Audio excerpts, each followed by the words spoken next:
Kasado na ang mga tatayong testigo para sa nalalapit na impeachment trial ni VP Sara sa Senado.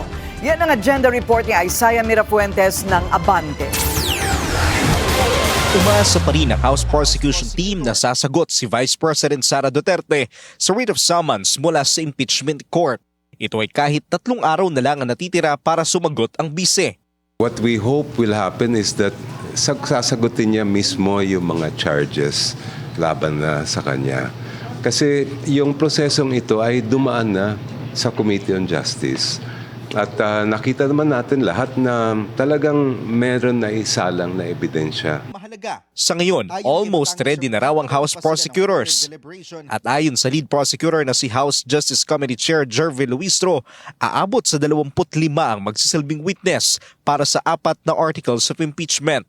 Ang ilan daw sa mga ito ay mula sa Department of Education at Office of the Vice President na may tuturing na may close relationship sa bise at sila ang mga hostile witness. Asahan rin na maglalabas sila ng sabina para sa bank officials para mahalungkat din sa paglilitis ang bank documents ni VP Sara. Sa ngayon, wala pa raw silang pasya kung bubuksan ba ang tax records ng bise.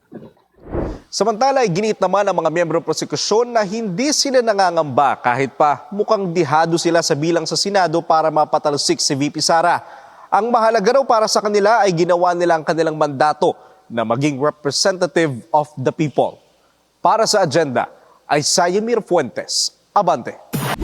Manatiling nakatutok sa Bilyonaryo News Channel. Sumubaybay sa aming social media accounts at mag-subscribe sa aming YouTube channel para sa mga bago at eksklusibong balita.